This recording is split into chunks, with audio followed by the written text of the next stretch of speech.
Assalomu alaykum qadrdonlar. Namangan viloyati Attang qishlog'ida 7 sotikli uchastkamiz sotiladi. Bosamiz.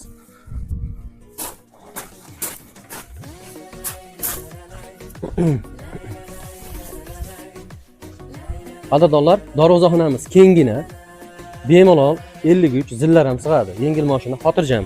Hop, ichkarida garajimizga bemalol sharoit bor. Garajimizga tepada qo'shimcha xona, xohlang mehmonxona, bolaxona, xohlagan narsangizni qilasiz. Ehtiyot, mana bu tomondan tushib ketish uchun eshik ham qo'yib qo'yilgan, derazalar bor. Xo'p, darvozaxonamiz shu holatda, ko'rinishda. Mana bu joy mehmonxona uchun qilingan, mehmonxona uchun va bu tomonda kelavering. Bu tomonda bolajonlarimiz uchun ikkita xona, zapasi bilan ikkita xona qilib qo'yilgan bolajonlarimiz uchun. Mana bu tomonda hop, yangi yosh oila bo'lsa, kelin-kuyov uchun yoki chol kampirlar uchun, er-xotin uchun xonamiz bor.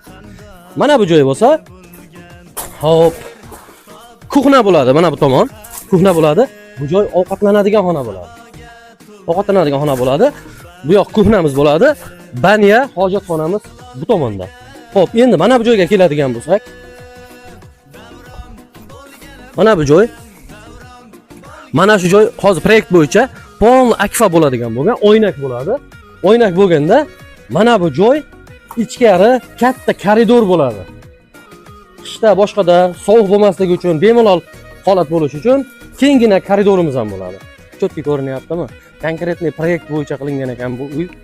Hop, bu yerda vodoprovod, kran suv bor uyda, muammo yo'q. Svet, Wi-Fi, hamma narsa sharoit bor. Hop, shaxsan meni pulim bo'lganda o'zim ham olib qo'yardim, chunki bunaqa sharoit kamdan kam uchraydi. Bosamiz, shoshamiz qadrdonlar. Ekranda ko'rsatilgan telefon raqamlariga bemalol qo'ng'iroq qilaveramiz. Gazni bosamiz, olg'a.